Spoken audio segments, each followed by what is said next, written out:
Inilah Radio Republik Indonesia. RRI, Radio Tangga Bencana COVID-19.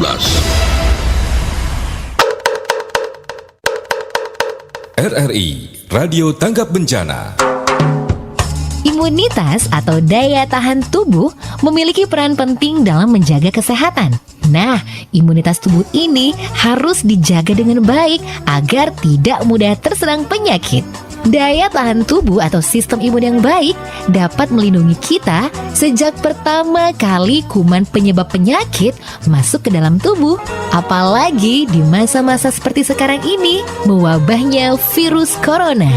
Imunitas tubuh dapat bekerja dengan optimal sehingga tubuh tidak mudah terserang penyakit. Penting untuk menerapkan pola hidup sehat.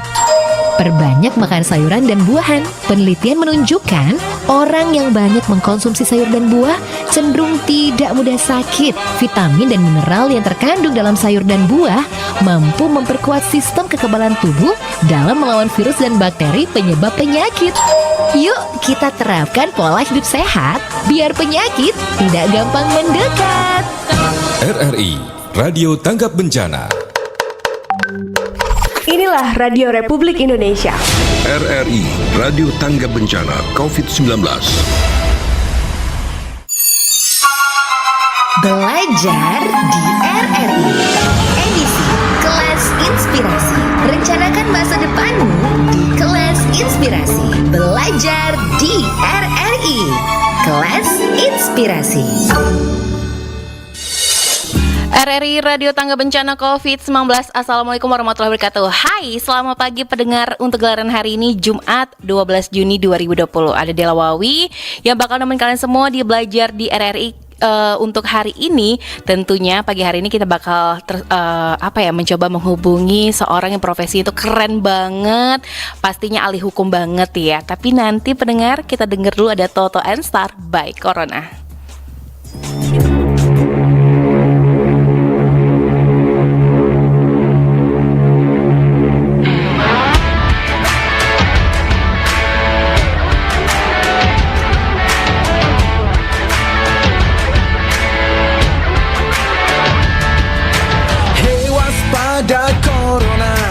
Cuci tanganlah setiap hari. Cuci tanganmu dulu. Jaga selalu jarakmu ketika kita berinteraksi.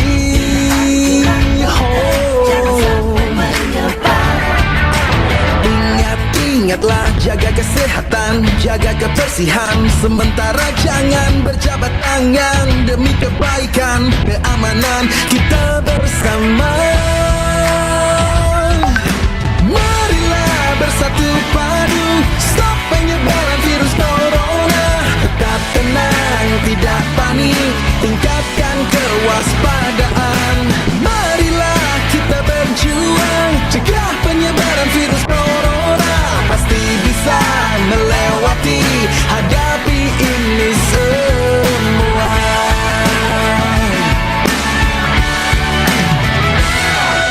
Jangan kau sebar berita hoax yang tak jelas.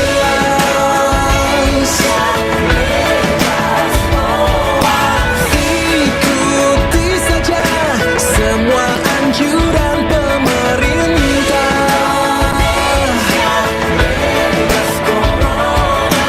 Bekerja, belajar, dan beribadah di rumah. Hey! Marilah bersatu padu, stop penyebaran virus corona. Tetap tenang, tidak panik, tingkatkan kewaspadaan. Marilah kita berjuang, cegah penyebaran virus corona. Pasti bisa melewati, hadapi ini semua.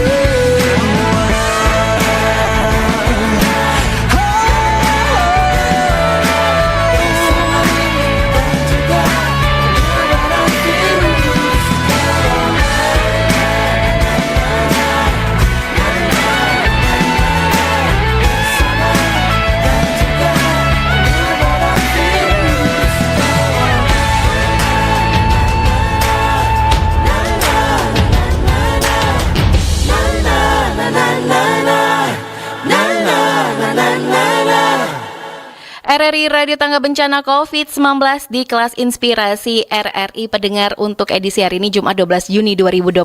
Nah, pagi hari ini ada yang spesial. Kalau biasanya ada polisi, ada juga polwan, TNI, terus juga dokter, kemarin juga ada atlet. Nah, pagi hari ini pendengar kita bersama Kakak Adis Oktaviani SH. Ini profesinya advokat, keren banget. Apalagi kalau kamu yang ngambil hukum, kuliah hukum, ini harus didengar ya.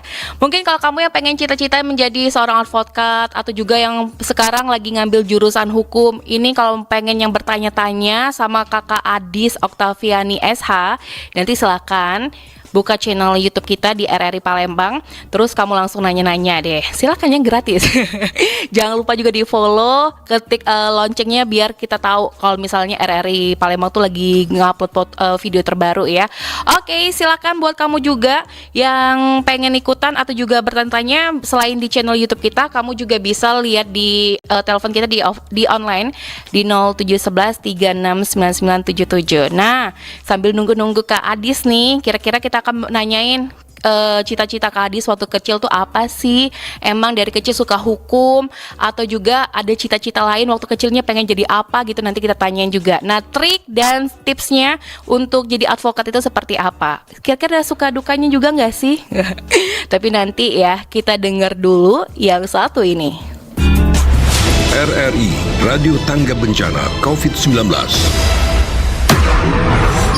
5 arahan Presiden soal penerapan adaptasi kebiasaan baru, yakni pentingnya prakondisi yang ketat, yakni protokol kesehatan yang harus diikuti masyarakat seperti menggunakan masker dan lain-lain. Perhitungan yang cermat dalam mengambil kebijakan berdasarkan data dan fakta di lapangan. Menentukan prioritas sektor dan aktivitas mana yang bisa dimulai atau dibuka secara bertahap. Konsolidasi dan koordinasi pemerintah pusat dan daerah sampai ke tingkat RT terus diperkuat dengan melibatkan masyarakat bersinergi menyelesaikan persoalan besar ini. Melakukan evaluasi secara rutin meskipun sebuah daerah kasus barunya sudah menurun. Jangan lengah, karena kondisi di lapangan sangat dinamis.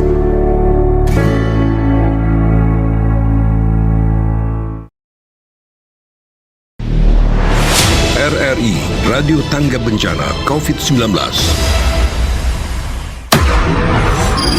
arahan Presiden soal penerapan adaptasi kebiasaan baru, yakni pentingnya prakondisi yang ketat, yakni protokol kesehatan yang harus diikuti masyarakat seperti menggunakan masker dan lain-lain. Perhitungan yang cermat dalam mengambil kebijakan berdasarkan data dan fakta di lapangan. Menentukan prioritas sektor dan aktivitas mana yang bisa dimulai atau dibuka secara bertahap.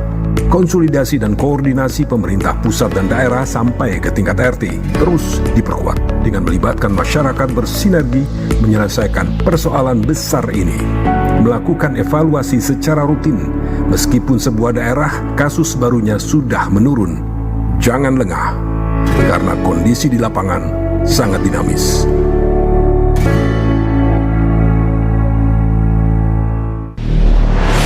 RRI Radio Tangga Bencana COVID-19. RRI Radio Tangga Bencana COVID-19 pendengar, tadi aku udah janji ini pagi hari ini di belajar di RRI Inspirasi RRI ada narasumber yang keren banget, ada Kak Adis Oktaviani SH. Ini profesi sebagai advokat. Kalau gitu langsung aja kita sapa, ada Kak Adis. Selamat pagi Kak Adis.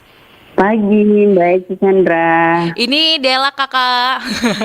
Oh, Dela ya. Kakak Restinya lagi mantau di rumah. Gimana Kak? Pagi, Kak Dela. Pagi juga Kak Adis. Kabarnya gimana Kak Adis untuk pagi hari ini? Alhamdulillah luar biasa sehat. Sehat Kak Adis ya. Oke. Nah ini Kak Adis ini pendengar adalah profesi sebagai advokat ya Kak Adis ya. Betul sekali ya. Nah, sebelum kita tanya-tanya sama Kak Adis lebih lengkap lagi kiat dan tipsnya untuk menjadi advokat, kita dengar dulu deh cerita Kak Adis masa-masa atau cita-citanya menjadi advokat itu seperti apa. Silakan Kak Adis.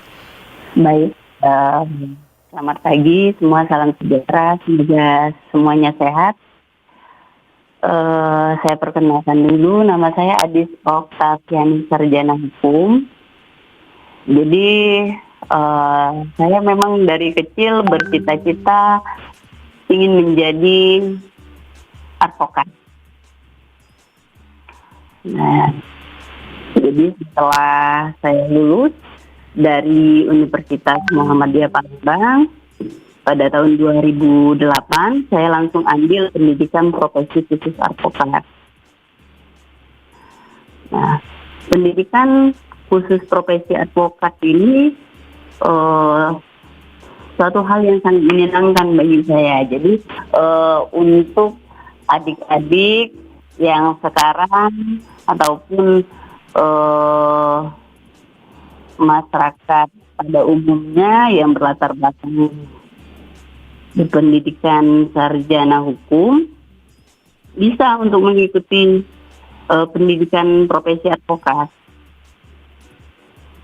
Mungkin sedikit saya jelaskan untuk syarat-syarat untuk menjadi advokat ya.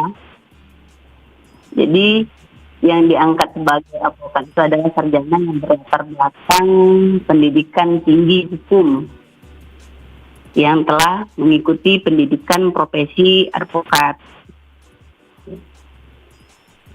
Kemudian syaratnya adalah warga negara Republik Indonesia, bertempat tinggal di Indonesia, tidak berstatus sebagai pegawai negeri sipil.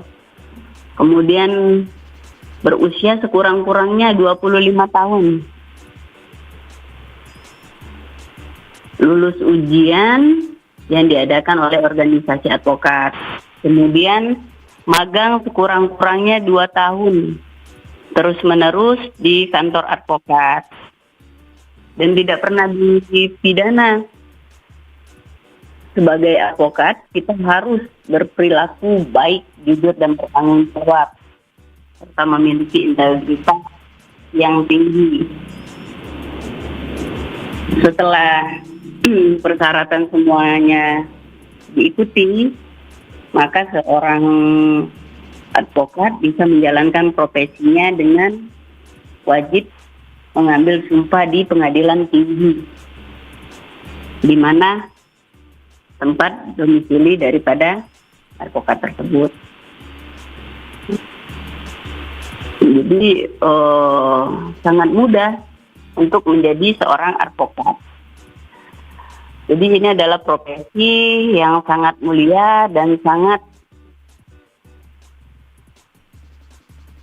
saya suka bisa membantu dan membela dalam melakukan penegakan hukum di negara kita ini.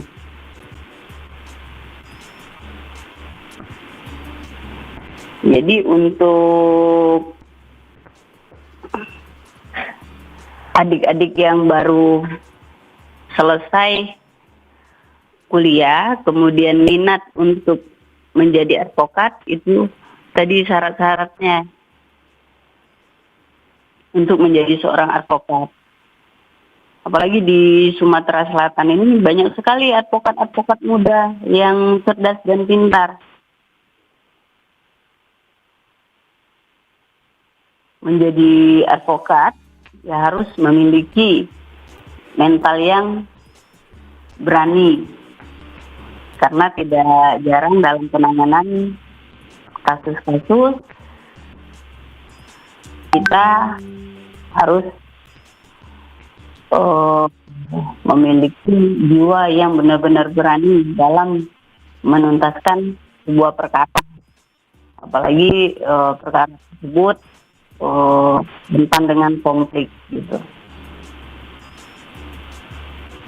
Nah itu Mbak Dela kira-kira seputar untuk menjadi advokat. Advokat ya. Kak Adis, kalau boleh nanya nih, ini advokat ini memang cita-cita Kak Adis dari kecil atau sebelumnya memang ada cita-cita yang lain nih Kak Adis? Oh iya, tadinya memang saya bercita-cita untuk jadi polisi wanita. Poluan ya? Iya, poluan. Jadi di tahun 2003 saya pernah ikut tes di Polda Sumsel. Ternyata saya gugur. Jadi 2004 saya masuk kuliah dan memilih jurusan Fakultas Hukum. Setelah selesai 2008, saya langsung mengikuti pendidikan profesi advokat di 2009-nya. Nah, ini kan biasanya kalau misalnya kalau orang kan bilang, aduh advokat atau juga pengacara gitu kan kebanyakan cowok nih Kak. Kenapa Kakak tertarik sama yang namanya dunia hukum gitu? Saya sangat tertarik di dunia hukum karena pertama ya, terkadang banyak sekali konflik di masyarakat. Kemudian mereka tidak mendapatkan keadilan di hadapan hukum. Nah, jadi saya juga prihatin gitu. Jadi termotivasilah untuk menjadi advokat. Apalagi banyak sekali kasus-kasus ya terkait perlindungan perempuan dan anak. Ya. Kasus-kasus asusila, kekerasan-kekerasan terhadap perempuan, ya kan? Dan itu sangat prihatin. Terkadang mereka tidak berani untuk mengungkapkan kasus-kasus tersebut. Jadi makanya saya termotivasi untuk menjadi advokat. Kak, ini ada pertanyaan nih di akun channel YouTube kita di RRI Palembang, ada Agung katanya. Mau nanya dong Kak, apa beda advokat sama pengacara? Kira-kira beda nggak sih atau sama aja? Jadi sejak terbitnya Undang-Undang Advokat, Undang Nomor 18 Tahun 2003, advokat dan pengacara, ya penasihat hukum itu sama. Namanya juga advokat. Ya, jadi dia sama dengan penegak hukum lainnya ya. Jadi dia secara baik itu hakim, polisi maupun jaksa. Jadi advokat atau pengacara itu sama. Oke, nah mungkin misalnya kalau pendengar yang ingin bertanya silakan di akun channel YouTube kita atau juga bisa ikutan telepon langsung di 0711 376699 yang pengen atau juga sekarang yang posisinya ngambil jurusan hukum ya Kak ya. Iya. Oke, nanti kita bakal lanjut lagi ngobrol sama Kak Adis Oktaviani. Kita bakal nanyain kira-kira ada suka duka nggak sih selama menjadi advokat ya Kak ya. Tapi tetap dengeri terus RRI Radio Tangga Bencana COVID-19. 5 arahan Presiden soal penerapan adaptasi kebiasaan baru, yakni pentingnya prakondisi yang ketat, yakni protokol kesehatan yang harus diikuti masyarakat seperti menggunakan masker dan lain-lain. Perhitungan yang cermat dalam mengambil kebijakan berdasarkan data dan fakta di lapangan. Menentukan prioritas sektor dan aktivitas mana yang bisa dimulai atau dibuka secara bertahap. Konsolidasi dan koordinasi pemerintah pusat dan daerah sampai ke tingkat RT terus diperkuat dengan melibatkan masyarakat bersinergi menyelesaikan persoalan besar ini. Melakukan evaluasi secara rutin meskipun sebuah daerah kasus barunya sudah menurun. Jangan lengah, karena kondisi di lapangan sangat dinamis.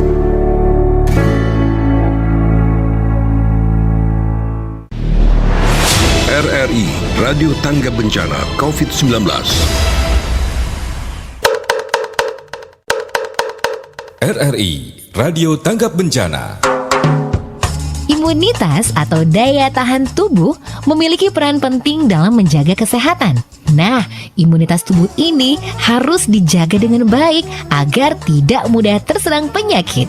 Daya tahan tubuh atau sistem imun yang baik dapat melindungi kita sejak pertama kali kuman penyebab penyakit masuk ke dalam tubuh. Apalagi di masa-masa seperti sekarang ini, mewabahnya virus corona. Imunitas tubuh dapat bekerja dengan optimal sehingga tubuh tidak mudah terserang penyakit. Penting untuk menerapkan pola hidup sehat. Perbanyak makan sayuran dan buahan. Penelitian menunjukkan orang yang banyak mengkonsumsi sayur dan buah cenderung tidak mudah sakit. Vitamin dan mineral yang terkandung dalam sayur dan buah mampu memperkuat sistem kekebalan tubuh dalam melawan virus dan bakteri penyebab penyakit. Yuk kita terapkan pola hidup sehat biar penyakit tidak gampang mendekat. RRI Radio Tanggap Bencana. Belajar di RRI. Edisi Kelas Inspirasi. Rencanakan masa depanmu di Kelas Inspirasi. Belajar di RRI. Kelas Inspirasi.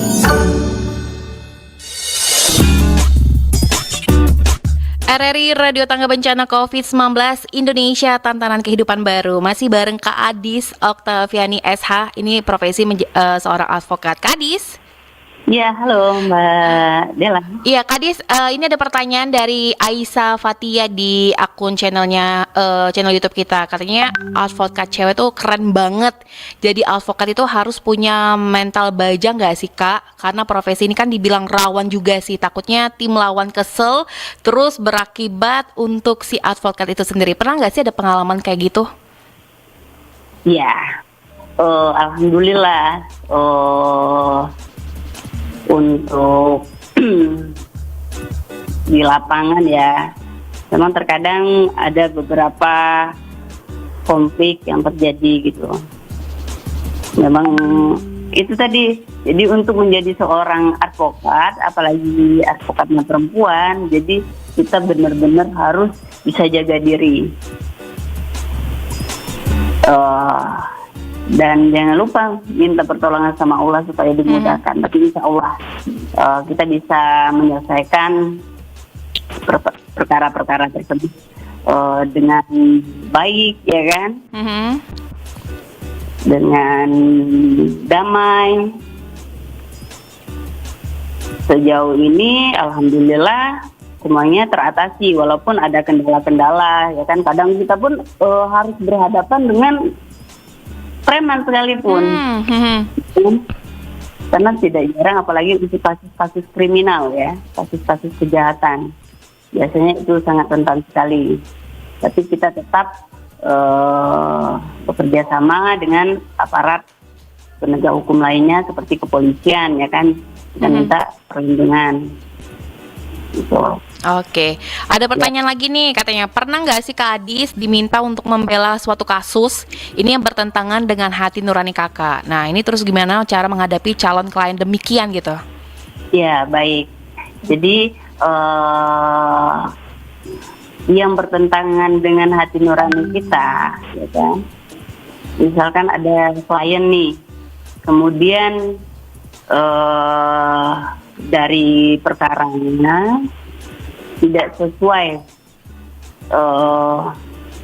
dengan fakta-fakta di lapangan ataupun kronologi sebenarnya, itu saya menolak, ya kan? Karena di dalam hukum ini kita berbicara tentang fakta agar tegaknya suatu keadilan.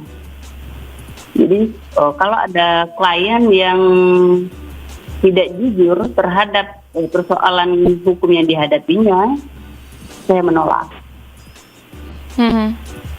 Gitu. Kira-kira kasus yang pernah menurut Kak Adis kayaknya itu terberat ini yang pernah Kak Adis jalan itu kasus apa sih Kak yang pernah Kakak pegang?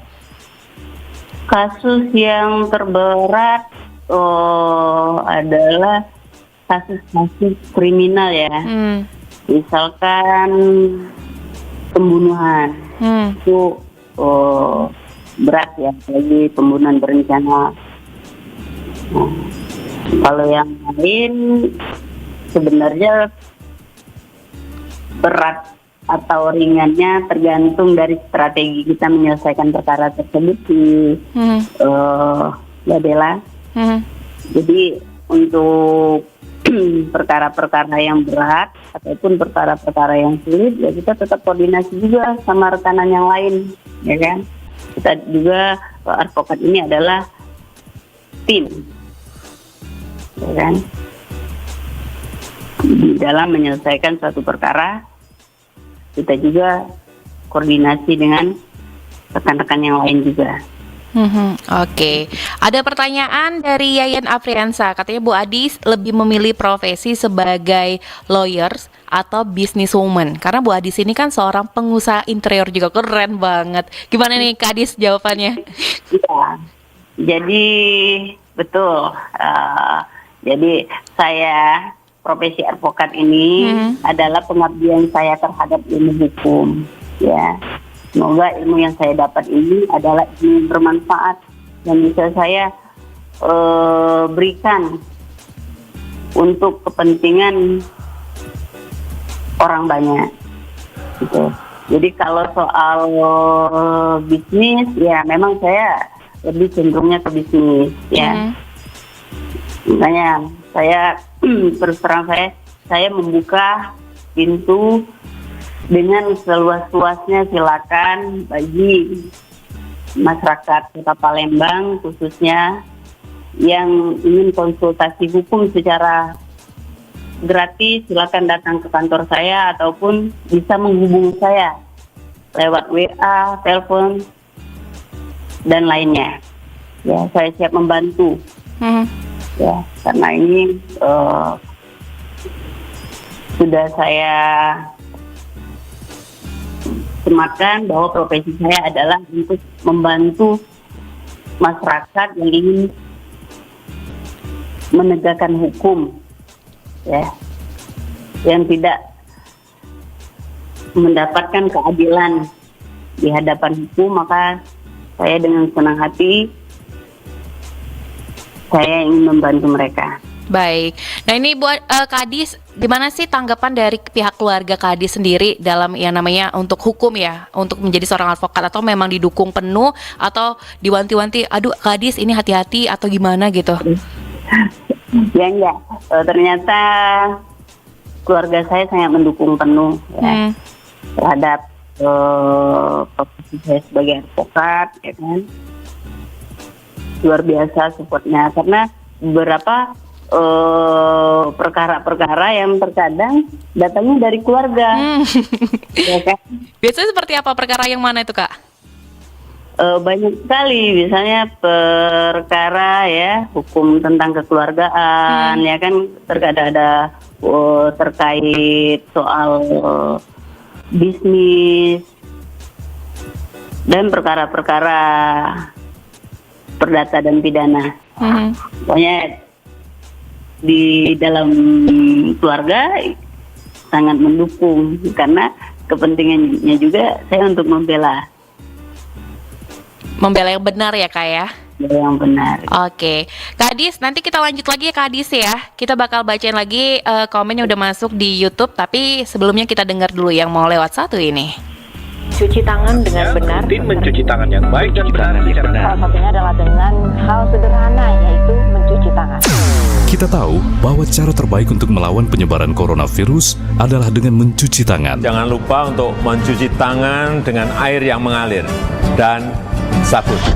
Tapi, mengapa demikian? Karena sabun yang kita gunakan untuk mencuci tangan, sabun biasa, sabun mewah, aroma apapun sabun Anda, sabun antiseptik, atau sabun apapun itu, benar-benar mampu memusnahkan virus, termasuk virus corona. Begini cara kerjanya. Virus ini terdiri dari material yang dikelilingi oleh lapisan protein dan lemak. Sangat mudah menempel di tempat-tempat seperti tangan kita, maupun peralatan-peralatan di sekitar kita. Tetapi ketika kita membilas tangan hanya dengan air tersebut hanya akan mengalir melewati virus. Ini karena lapisan lemak membuat virus berperilaku mirip setetes minyak, tidak akan hilang hanya dengan air. Seperti halnya minyak, hanyalah lemak cair. Tapi, apa yang terjadi ketika kita menuangkan minyak ke dalam air? Tidak tercampur. Minyak akan mengambang, tapi kalau ditambahkan sabun, minyak tersebut akan larut dalam air. Ya, seperti iklan sabun pencuci piring anti lemak yang sering kita lihat. Ini karena sabun memiliki dua sisi molekul. Satu sisi bereaksi pada air, satunya lagi terhadap lemak. Jadi ketika molekul sabun bersentuhan dengan air dan lemak, kedua reaksi tersebut benar-benar memisahkan lemak, mengelilingi partikel-partikel minyak, dan menyebarkannya melalui air. Nah, molekul virus corona ini memiliki lapisan lemak yang menyatukan semuanya. Jadi ketika berinteraksi dengan sabun, lemak ditarik keluar oleh sabun. Sabun akan memisahkan lemak dan menghancurkan molekul virus ini. Dan sisanya, air membilas sisa-sisa virus yang sudah tidak berbahaya. Tapi yang perlu diperhatikan, perlu waktu beberapa saat supaya efek ini terjadi. Berapa lama? Secara pastinya 20 detik. Hal ini berfungsi juga pada pembersih tangan, karena sebagian besar mengandung alkohol dengan kinerja yang mirip dengan sabun, yang mampu menghancurkan lapisan lemak. Tapi kita membutuhkan alkohol berkonsentrasi tinggi untuk membuatnya bekerja. Setidaknya 60%. Walaupun pembersih tangan cukup ampuh, tetapi lebih direkomendasikan menggunakan sabun biasa sebisa mungkin. Sabun apa saja memiliki cara kerja yang sama, bahkan yang tanpa label khusus antibakteri. Yang terpenting, cukup pastikan untuk selalu mencuci tangan Anda selama 20 detik dan Anda menggunakan penghancur virus paling utama, yaitu sabun.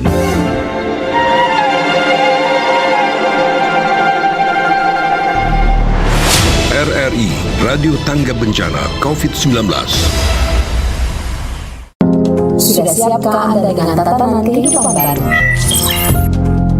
Keselamatan kesehatan menjadi protokol wajib untuk mengatasi resiko penyebaran COVID-19. Kini perubahan merupakan keniscayaan. Mari siapkan tatanan kehidupan baru.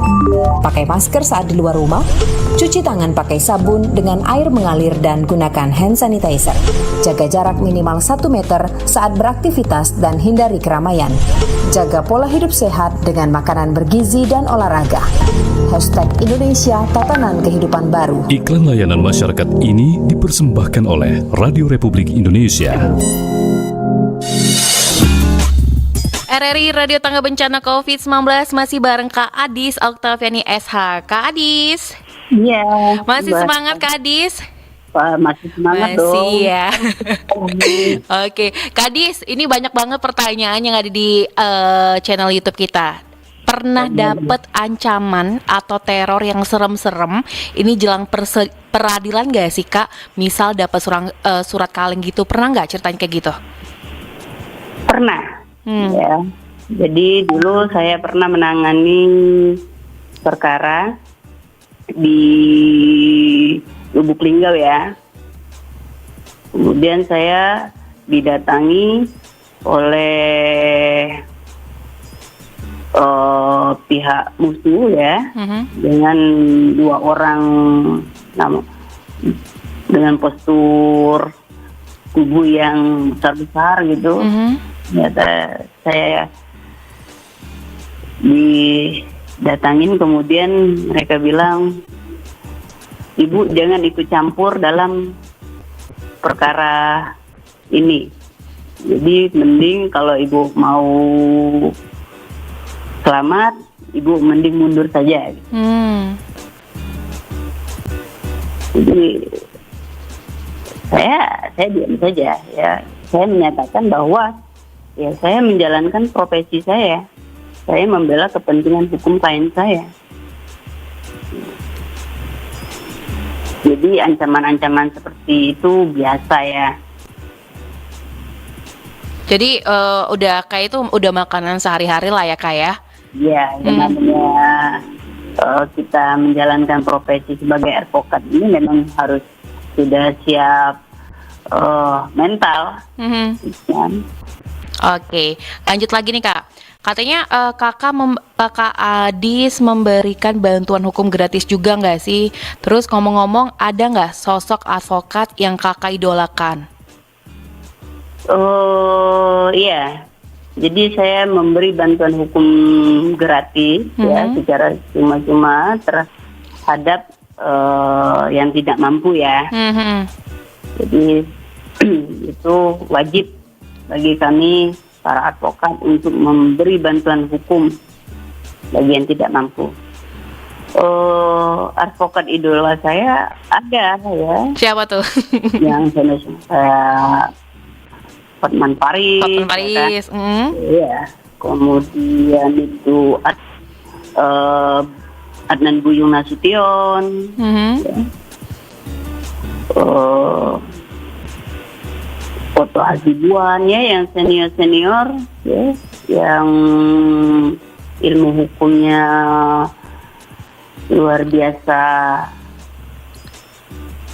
bagus untuk dijadikan referensi, ya saya ikuti.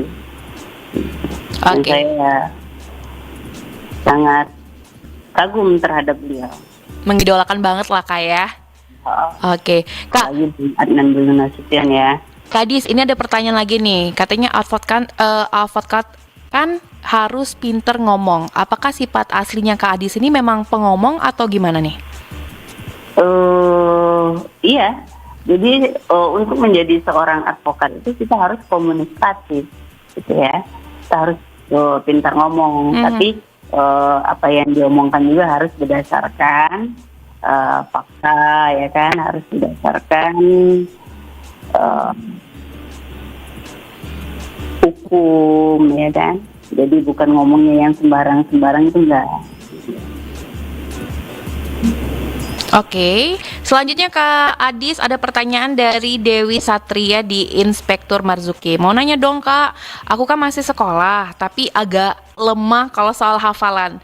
Gimana ya biar bisa jadi advokat karena harus banyak menghafal undang-undang dan peraturan hukum lainnya? Iya, enggak. Jadi untuk menjadi seorang advokat kemudian atau untuk menjadi mahasiswa hukum, tidak perlu menghafal. Sebenarnya cukup kita baca, mengingat gitu ya. Nanti juga akan mengalir dengan sendirinya. Ya, jadi nanti akan berproses dengan sendirinya. Sama seperti saya berproses dengan sendirinya. Saya berpikir juga bahwa untuk menjadi seorang sarjana hukum harus banyak hafal undang-undang, ya kan, pasal-pasal. Enggak juga. Jadi perlahan saja kita buka-buka buku, baca gitu. Ya mesti dihafal. Jadi nanti kalau udah masuk fakultas hukum, udah pokoknya jadi mahasiswa keren deh. Jadi nggak perlu takut lah nggak bisa ngapal gitu ya Kak ya? Iya, terkait mental dan lain-lain itu akan terbentuk dengan sendirinya. Banyak kok perempuan-perempuan sekarang yang memilih profesi advokat. Jadi Sumsel saja sudah banyak sekali, bahkan hebat-hebat. Oke.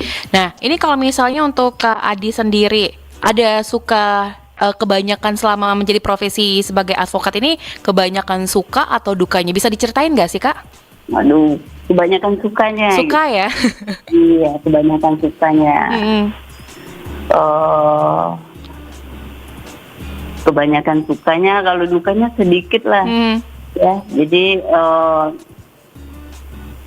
ketemu klien dalam posisi punya persoalan hukum, ya kan, kita kasih mereka nasihat-nasihat hukum, akhirnya ya mereka paling tidak sudah ada pencerahan dan bisa sedikit lega kadang mereka kalau sudah berhadapan dengan kita gitu, dan kita juga menjadi senang dengan memberikan nasihat-nasihat hukum yang mereka tidak tahu.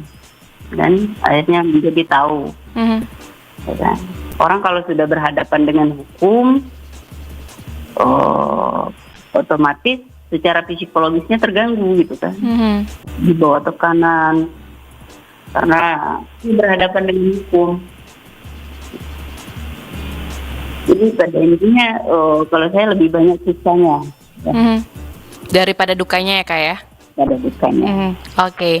Nah, kalau untuk penanganan kasus sendiri, profesi kakak advokat kebanyakan nanganin kasusnya itu kebanyakan perkara kasusnya ada di Palembang atau pernah juga keluar dari kota Palembang? Pernah. Ya, jadi di luar kota Palembang kita pernah ya, seperti di Moba, Lubuk Linggau, ya kan. di Prabu Muli ya, untuk di lingkungan Sumatera ya, di Bengkulu saya juga pernah ya, di beberapa daerah yang lainnya. Oke, nah ini ada pertanyaan lagi dari Rafasya di akun YouTube kita. Bagaimana sih advokat itu bisa dapat klien? Nah ini terutama untuk advokat yang baru atau jam terbangnya itu masih rendah. Karena sebagian besar income advokat itu kan dari klien. Bagaimana caranya ini mempromosikan diri kita biar dikenal orang banyak? Ya, jadi untuk mendapatkan klien ya, apalagi kita baru, itu makanya kita butuh yang tadi yang namanya magang biar ada sosialisasinya ya kan. Nah, kemudian untuk mendapatkan klien biasanya pertama itu datangnya dari persoalan kasus-kasus keluarga. Nah, itu kemudian kita memberikan pelayanan prima terhadap klien kita ya. Jadi kita sebagai advokat harus bersikap profesional. Jadi nanti kalau kita melayani klien kita secara profesional, kemudian mereka puas terhadap hasil kinerja advokat yang dia pakai, dia akan memberi referensi ke orang-orang di sekitar mereka. Gitu. Akhirnya dari mulut ke mulut gitu ya, promosinya, akhirnya kita banyak mendapatkan klien gitu. Kakak tadi juga pernah, Kak Adis tadi juga cerita kalau kakak tuh pernah mendapati klien itu keluarga lah ya Kak ya. Iya. Nah ini gimana sih untuk biar jadi profesional antar ini sebenarnya klien tapi keluarga gitu? Iya. Jadi saya kesampingkan keluarganya gitu. Jadi saya sebagai advokat saya harus menjalankan profesi saya sebagai advokat yang profesional. Jadi kalau memang klien ini salah, ya kan? Ya tetap saja salah. Kalau dia benar, ya kita benarkan. Artinya tugas advokat ini adalah meluruskan apa bila terjadi kekeliruan di dalam penegakan hukum, ya kan? Nah, jadi kita itu menjalankan profesi advokat ini untuk kepentingan penegakan hukum klien kita. Jadi itu. Baik, ini ada dari Kapus Pak Kencana. Katanya wah keren ya Kak Adis. Katanya saya doakan semoga kedepannya lebih sukses membela orang-orang yang perlu bantuan Kak Adis. Good luck gitu. Kak Adis, tadi Kak Adis juga sempat menyinggung kalau misalnya Kak Adis juga memberikan kesempatan untuk orang-orang yang tidak mampu untuk berkonsultasi masalah hukum bersama Kak Adis. Nah mungkin bisa Kak Adis ceritakan ada persyaratan khusus nggak sih buat orang-orang tersebut yang dianggap tidak mampu untuk berkonsultasi masalah hukum sama Kak Adis? Nggak ada syarat-syarat tertentu sebenarnya. Jadi yang ingin berkonsultasi hukum, yang pengen diskusi terkait hukum, kebetulan saya juga suka diskusi ya kan, terkait persoalan hukum ini. Datang saja atau WA, telepon atau diskusi di mana terbuka saja. Jadi saya orangnya tidak menutup diri untuk kawan-kawan, adik-adik ataupun masyarakat umum untuk berkonsultasi hukum dengan saya. Silakan datang ke kantor saya di Jalan Inti Mangkunegara nomor 6 ya, atau di Jalan Swadak ya, dekat Cicipol. Oke. Kak Adis, kalau misalnya Kak Adis kan sebagai profesi advokat, pernah nggak sih tertanam di hati, oke, aku nggak akan megang kasus ini, misalnya paling anti megang kasus apa? Sebenarnya narkoba. Kenapa Kak? Kemudian ya karena narkoba ini adalah perusak generasi muda ya, yang ada di Indonesia ini bukan hanya anak-anak muda saja. Nah, ini adalah musuh bersama kita, narkoba ini, ya kan? Banyak sekali yang hancur kehidupannya gara-gara narkoba. Jadi saya sedikit anti untuk menangani perkara narkoba. Selain narkoba? Narkoba, kemudian tindak pidana korupsi. Ya. Gitu. Kalau alasannya tindak pidana korupsi itu alasannya kenapa, Kak? Ya, karena tindak pidana korupsi ini menghancurkan sendi-sendi kehidupan bangsa dan negara kita. Lihatlah sekarang, ya kan? Kondisi negara kita yang sekarang ini, ya kan? Ini negara kita mengalami ekonomi yang sulit, ya, mengalami defisit. Karena kenapa? Pejabat-pejabatnya banyak korupsi, ya kan? Apalagi terkait proyek-proyek tender di pemerintahan. Iya betul. Ya kan? Lihatlah, mau dibawa kemana? Coba. Kalau semua pejabat-pejabat di negara kita ini adalah korupsi. Ya kan? Jadi itu saya juga kurang tertarik untuk menangani perkara korupsi. Mungkin honornya besar ya, tapi saya tidak tertarik. Nah, Kadis pernah nggak sih dengar tentang hukum itu lebih lancip untuk orang-orang kecil gitu, tapi lebih lumpuh untuk orang-orang yang kaya atau punya kekuasaan? Menurut Kadis itu benar atau enggak sih? Iya. Tidak semua, tapi memang ada.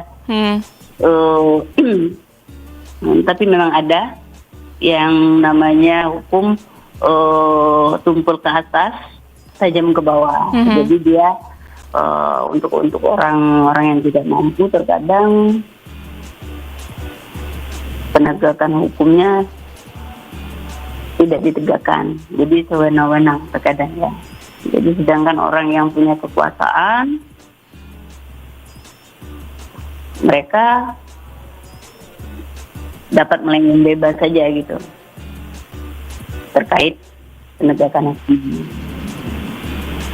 Baik, berarti untuk yang kurang mampu atau juga yang pengen berkonsultasi mengenai masalah hukum bisa cari Kak Adis Oktaviani ya, Kak, ya?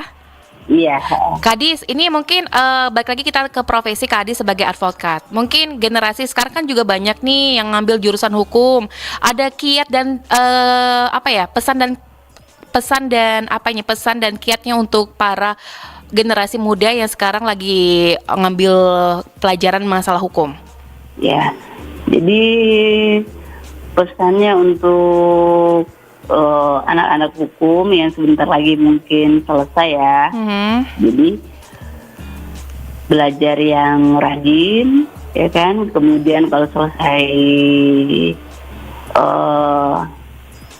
lulus dari sarjana hukum, sebaiknya langsung ambil pendidikan profesi khusus advokat. Biar nanti bisa jadi advokat. Advokat itu dia setara sama polisi, jaksa, hakim. Bahkan ini adalah profesi yang bebas mandiri bertanggung jawab dalam penegakan hukum, ya. Jadi dan profesi ini dilindungi oleh undang-undang. Jadi untuk adik-adik mahasiswa yang sekarang duduk di Fakultas Hukum yang sebentar lagi selesai,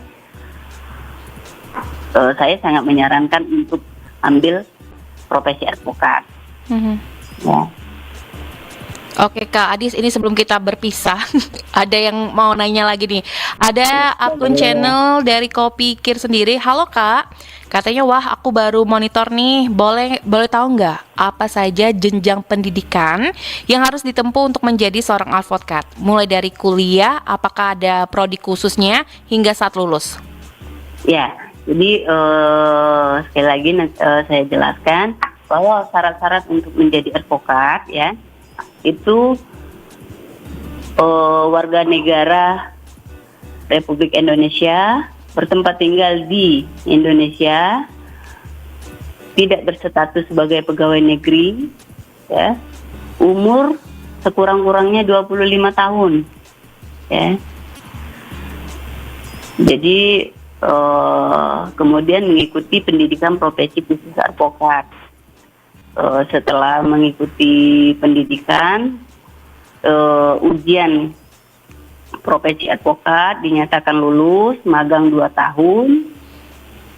Setelah magang 2 tahun, nanti ikut sumpah profesi, sumpah dan janji profesi advokat.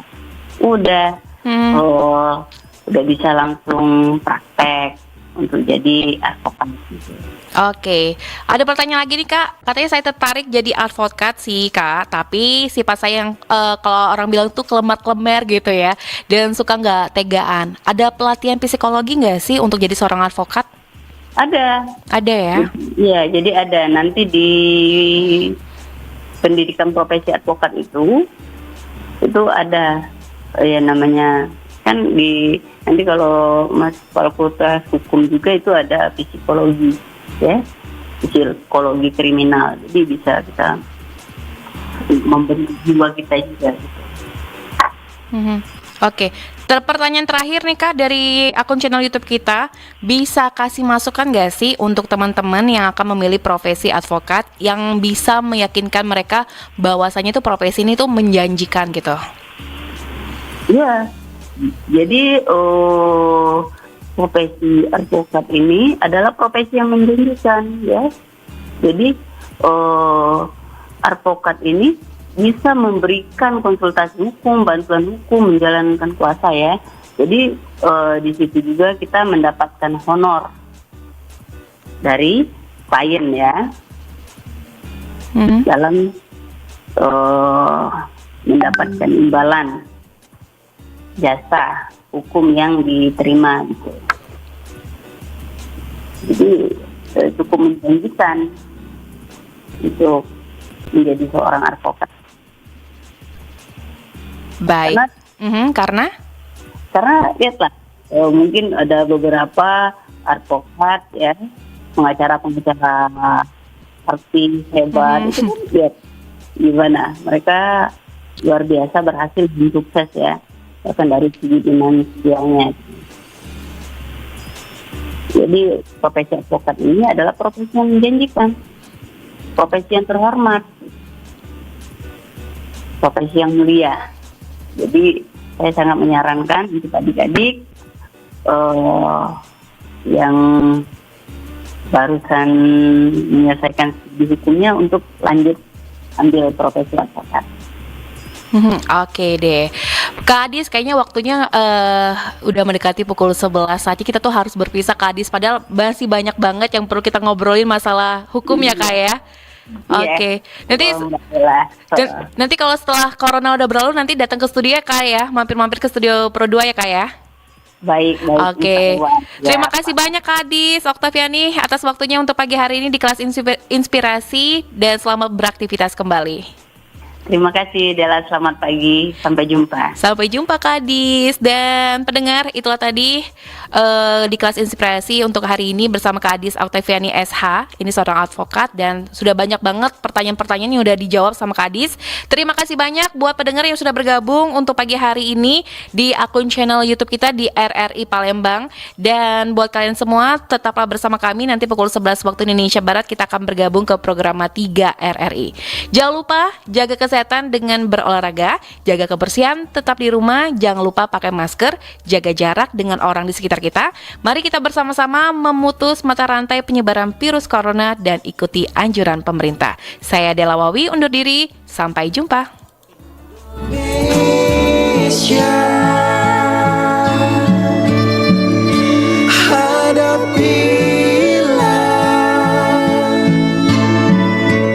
Dengan tulus dan ikhlas, ini pasti berlalu. Indonesia